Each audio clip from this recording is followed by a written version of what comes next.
What you're about to hear is a show that I converted from Blog Talk that was originally aired in November 11th of 2012.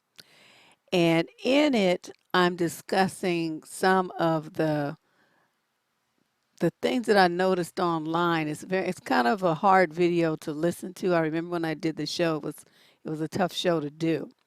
But it's like the first generation of what we now call the Dusty News Network.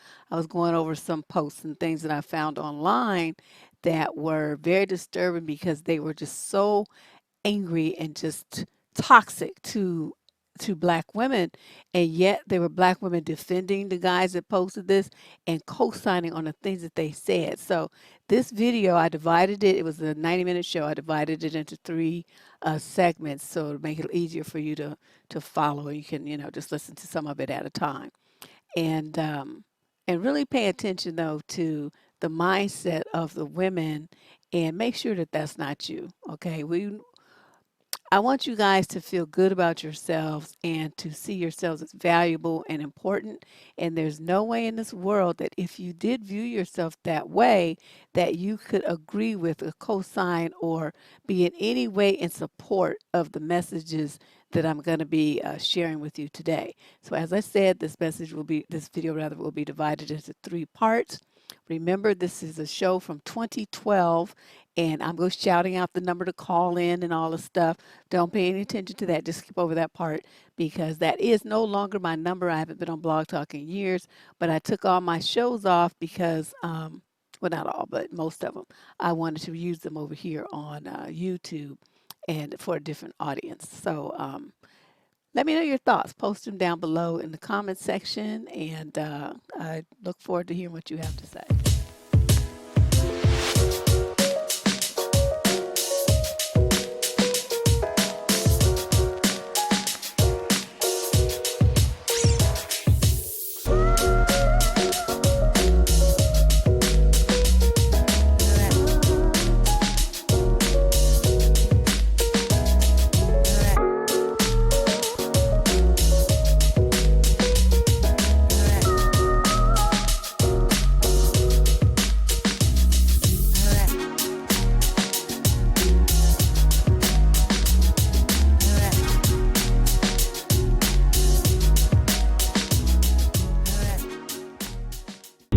Well, hey, everybody. Welcome to the Sunday, November 7th broadcast of the Date Smarter, Not Harder Relationships Talk Show.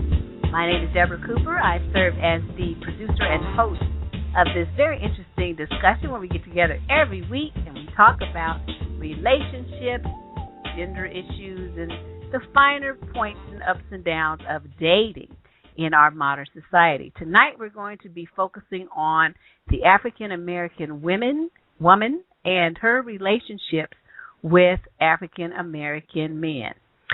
The reason that we want to delve into this is because I have been coming across some very disturbing posts that I want to talk about and some very, very disturbing attitudes by black women that I think need to be examined and corrected. Now, of course, these are grown women. They're going to do what they want to do. But, the bottom line is when you know better, you do better. So I cannot assume that just because someone is doing something that I deem to be stupid and bass-ackwards, that means they understand the enormity of the mistake that they are making. So the purpose of talking about these kinds of things is to awaken people's awareness, to get people to understand that the way that they're looking at how they're handling their relationships may be shooting them in the foot. Because what I've discovered is as I participate in groups and discussion groups around the net, these groups tend to attract people with similar thinking. A lot of them know each other. They know each other offline. So they invite their friends to participate in the group. So you'll see a lot of not only the same types of thinking, but these are people of the same age group. They have similar life experiences because they grew up in the same neighborhood. They went to the same school. They know each other's friends and family. So there's not going to be a lot of variety in thinking and approaches to life. So then here comes someone like me is like, well, y'all are twisted. You got this, you all confused. with the stuff, and they're just shocked and appalled, and we have a lot of conflict because I think they're wrong, and of course they think I'm wrong. But that's what we're going to talk about. I'm going to throw a lot of things out there tonight. So tonight I really need you guys to call in. I mean, the chat room is wonderful, but no one's going to hear you in the chat room. I'm not going to sit here all night and read what you put in the chat room, no matter how wonderful it is. So if you have something to add to this extremely important discussion, I need you to call in so that it is a part of the podcast. This recording, I think more so than any other that I've done recently, is something I want to use as a tool to teach young black women how to navigate their relationships and how to handle themselves. Because what I'm seeing is a lot of, I can't even explain it to you how horrible the things are that I've seen. But I'm just going to start. Okay, now, if you want to participate, write this down. The number is 347-327-9215. That's 347-327-9215. In order to have me pick up your call, I need you to press 1 on your keypad right on the phone. That is what will alert me on the switchboard that you want your call picked up. We have a lot of people that call into the switchboard and listen to the show over the phone. So in order to differentiate you from them, you will have to press a 1 on your keypad. Otherwise, you will stay on hold for eternity. Because, like I already have 12 people in the switchboard. They're listening over the phone. I assume they're someplace maybe at work or in their car or whatever, and they're listening over their cell phone. And that's fine. We welcome that. We want that kind of participation. But if you want your comments, your questions, what you have to say, what you think, to be heard on the air, you need to press 1. Okay, so let's get started. I want to begin by talking about something. This whole show, I'm going to be reading you posts made by people on the internet. Now, the shocking thing about this, and I need to get this out of the way early on the show. The shocking thing about the things that I'm going to read you are, number 1, they have been made by black men. Number 2, they have been made by black men about black women. And number 3, they have been put on pages or, sites, whatever. Mostly, I think most of these came from off Facebook. And black women, quote, liked these comments in droves. Okay? Keep that in mind. Now, I think these are extremely negative, sexist, abusive statements. But if you have hundreds of women, thousands even in the instance of one of these pages, I'm talking about 26,000 black people liking this page where this person rants and raves and talks like a maniac about black women, it makes me wonder what's going on in the minds of African American women. Y'all are crazy. There's something wrong with you. There's no reason in this world that any man who talks to you and insults and degrades you in a manner of this, which I'm going to be reading, you should like this page. There's nothing about this man or what he has to say that anybody should like. This is a hateful, misogynistic cretin. Okay? And for some reason, though, black men and women are all over this page co-signing on the crazy, maniacal things that this fool says. But we'll be getting to those. Now, let me start with this.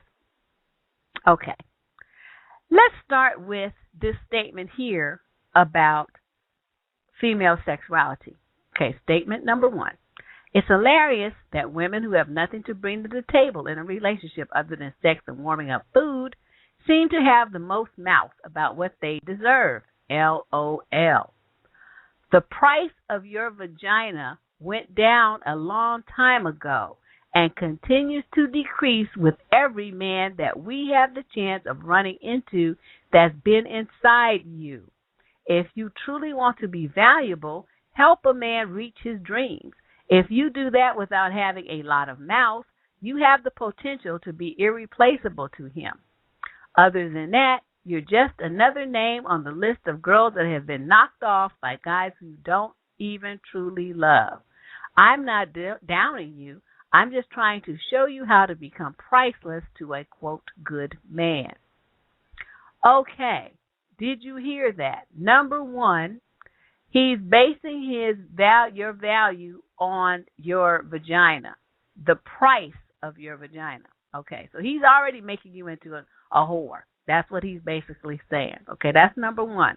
Number two, if you want to be a valuable whore, then help a man reach his dreams. Number two is my perspective. If you want to try to be valuable, help a man reach his dreams, why the fuck should you do that? If he just thinks that you dredging you by what goes on between your legs, not between what's going on in between your ears, what in the world would you do that for?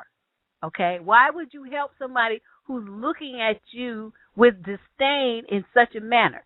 What does he have to offer you that you can't do for yourself? Okay, now let's go on. If you do that without having a lot of mouth, you have the potential to be irreplaceable to. Ladies, that's game. That is nothing but game. He's trying to set you up to jump through hoops to be what he wants you to be, while you sit there in silence, taking whatever trash he throws your way, basing it on some, quote, potential. So basically, you're trying to earn a spot in his life. You're trying to work your way by proving to him, by what you do for him, what kind of woman that you would be, in the hopes that he might possibly maybe consider making you his woman. Then he says, other than that, you're just a name on the list of girls that have been knocked off by guys you don't even truly love. Well, if a woman is only after sex, then she don't care that she don't love the dude. Okay, that's a wash. And then the last one, he says, I'm not down on you. I'm just trying to show you how to become priceless to a, quote, good man. Where is it a good man here that he's going to be treating you in this manner? Please, somebody, please explain that to me, because I don't see it. There's nothing about what this guy wrote that would inspire me to want to be a part of his life. I would step on his face. And no, that's just the way that I feel about it. So by him putting himself in a position to judge a woman's worthiness and value by what's going on with her sexually, he is judging. He's not looking at her whole being and what she brings to his life, and he's also not counting his own sexual history. He's only looking at hers. And that, ladies, is not right. It's not fair. It's extremely sexist, and it's misogynistic. Everything that I just read to you is an actual true post that I found on a page that I will not be mentioning on Facebook. Okay? And, so you look at that when a woman say, you have the potential to be irreplaceable to him, without having a lot of mouth, and you're helping him reach his dreams. Well, if you really think about that, what's in it for you? You're helping him reach his dreams. How's that helping you? You're not having a lot of mouth. That means you're not expressing what you need or you want. You're just giving him what he needs and wants. How's that helping you? And you have the potential to be irreplaceable to him. Well, who the fuck is he that you would want to be irreplaceable to him? He hasn't done anything here. He's merely positioned himself to be judge, jury, and executioner, and you're jumping around, trying to hop around and prove yourself to be worthy enough to be irreplaceable to some clown you don't know nothing about. And, if any guy with this kind of attitude is not the kind of man that you should be going through hoops for. You want a man who's going to look at you and say, we both have, we got past, we got, people, places, things, whatever we did. But the person that you are now is someone I really vibe with. You seem to feel the same way about me. So, let's hold hands. Let's do this. That's the kind of man that you want. You do not want a man who's going to be sitting there looking down his nose at you, judging you with a microscope, looking at you with a microscope and judging every single thing about you. You will never, ever, ever feel comfortable in a relationship like that. I do know women that feel that this is how they, quote, must be, end quote, to get and keep a good man. Ladies, you have bought into this brainwashing. You have listened to this kind of drivel, and you believe it. Stop believing stuff that you hear from fools. This is the kind of stuff I hear in mass, and it makes me feel like black women that believe this stuff with no question are stupid. And so you're going to hear me say that through the course of the show because that's the title of the show. But, if the shoe doesn't fit, then, of course, I'm not talking about you. But if it does, don't get mad at me because you're behaving in a very stupid way. It's against your own best interest. And when a woman sacrifices anything that's in her own best interest, then she's behaving in a stupid way. And so if that's you, what you want me to do? I'm not going to pretty it up and change the language just so you feel better. If you're doing these kinds of things and treating yourself this way and allowing men to treat you in this way, you're being dumb. Okay? I don't know what else to tell you.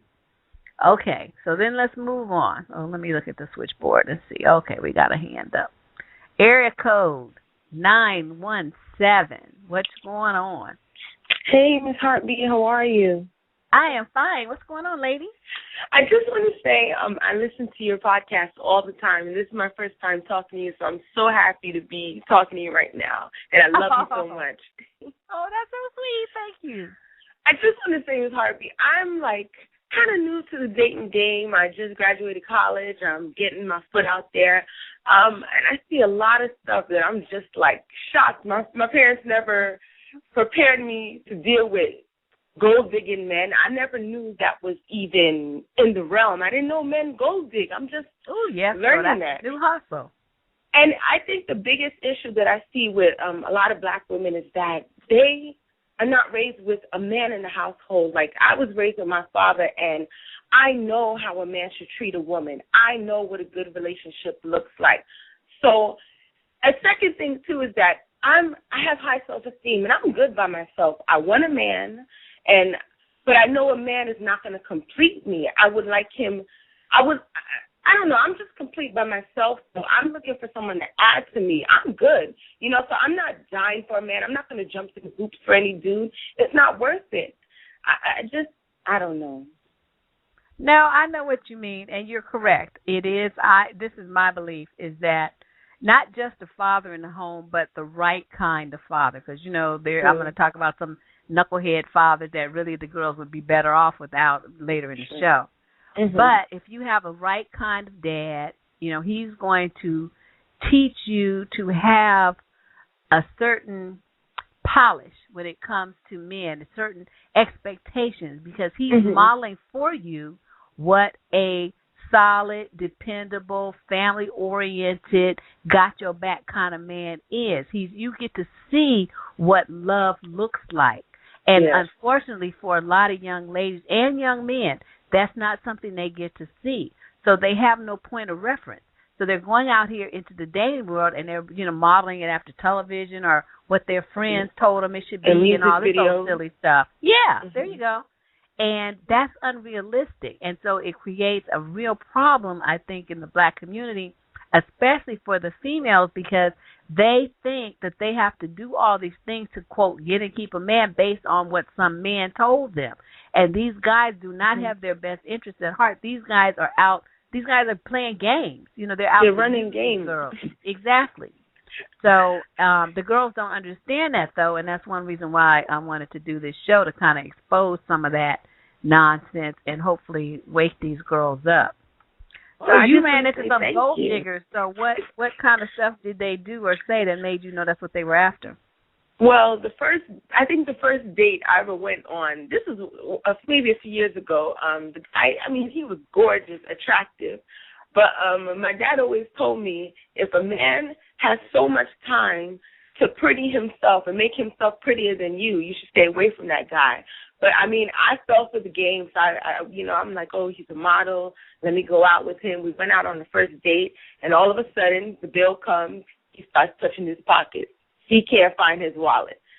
So I'm like, I'm a classy lady. I just said, okay, no problem. I'll pay for it.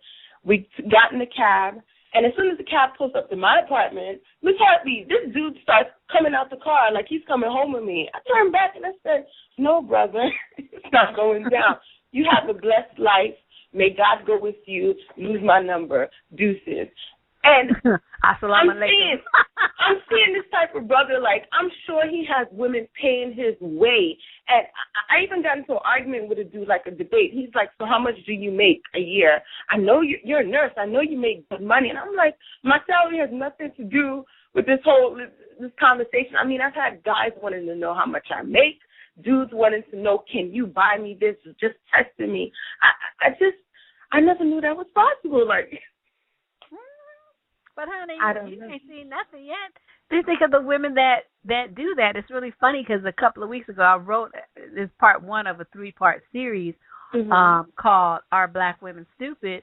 And that money thing was one of the things I talked about, where the guys asked them questions about how much they make, how much is their house worth. You know, what's your bank, what's your savings account, what's your 401k, what kind of stock, what kind of investments you got, all this kind of stuff. What's your line of credit? You have good credit, and all this kind of stuff. But Miss Harvey, why can't tell them? But my thing is, brothers nowadays are just like they're just in relationships trying to get what they can get out of a woman. They're not real men. Like a real man, my father rather go poor, rather go hungry before he bums off some chick to pay his way through life. I was raised by a single daddy. I've never seen him have women around paying for his way, buying me gifts. And my dad was just, it's me and my daughter. I'm looking for a woman to add to our lives, but I don't need a woman to pay my way. I got this. And I don't know. Mm-hmm. Well, honey, you have seen the light. I don't know. I feel like I said I'm going to Africa in December. I feel like going away, and I said, let me try dating out there because I can't take these American guys. They're killing me. Girl, go to Italy. Italy. I'm going to try there. Mm-hmm. Yeah. But thank you so much, Ms. Heartbeat. Okay, girl, no problem. Feel free to call back in if you want to. And, we'll be here. I'm just started. You have a blessed day. Thank you. You too. Bye-bye. Bye. Okay, so anyone else want to call in? The number is 347-327-9215. That's 347-327-9215. Press 1 on your keypad, and I'll know that you want your call picked up and taken on the air. So let's see. Okay, I talked about that, and she talked about the gold digger men. I talked about the women who the article. If you want to read that article, by the way, it's posted up on survivingdating.com, and it's called Are Black Women Stupid? And it discusses, part 1 discusses the issue of men trying to peer into woman's financial, status and find out how much money you make, what your savings, what your house is worth, what your investments have, what kind of investments you have. Some of the guys want to know what your parents got, all kinds of stuff. It's just so scandalous. But you can, take a look at that and get an idea for one of the kinds of mini games that you're likely to run into when it concerns your money. But talking about this thing about a woman's purity, basing her value on what's going on with her private regions, as the letter says, there's a lot of black women that co-signed on to that. They believe that. They think that they need to be pure and stuff in case this guy might decide he might want to possibly consider think about being with them. And I'm saying this. If that's your religious belief and you want to follow it, that's your business. I'm not trying to interfere with somebody's religious belief. But I'm just telling you, if you notice, you look around, how many men do you see up in church? They ain't trying to live no pure life. They fucking everybody they can get that held still for 10 seconds. So, you have a decision to make because, a normal, sexually responsible individual, I'm not saying somebody who's running around getting pregnant by everybody or, not taking care of business. A sexually responsible, mature individual has every right to enjoy an active, productive, and pleasurable sex life if she so chooses. Does that make you a less valuable person for marriage down the line? Absolutely not. If that were the case, then 90% of the men out here would not be worthy as husbands. Okay? So we're going to flip that around. If that's the standard of measurement, then most men are hoes and you don't want them for your husband. So what does that mean then? Whether they want to have a double standard, whether you can do everything you want to, but a woman can't do anything. She has to sit there with her legs crossed up in church waiting for you to come in and pick her like the little toy on the shelf. I don't think so. So that's one thing, I think a lot of women that ascribe to that belief system, and I look at them like they're crazy. And, you sitting in church, you've been in church 10, 15, 20 years, 30 years in some cases by yourself with no man while you waiting for, quote, God to send you a husband and all this old stuff while they're out there having all the good fun in the world, and the men still ain't choosing you. They're not choosing you because you don't know nothing. Men, I'm sorry to say, I wrote an article about this too. Guys don't want some woman who don't know what she's doing in bed. They think they do, but that's not who they marry. They talk that, but that's not who they marry. They play that game so you believe it and you follow it and you think that you know, elevating your stock on the dating market because you all pure and stuff, but they ain't picking you. So what does that mean? The guys want a woman who, when they think about her, they get a shiver down their spine while they're at work in a meeting. That's the woman that they want. And the only woman who's going to get that kind of response from men is a woman who has sexual experience because she knows what she's doing. Does that mean you have to have a whole bunch of men? No. But you could have to gain that experience with one man. But the fact is you still have the experience. So that's what I'm talking about.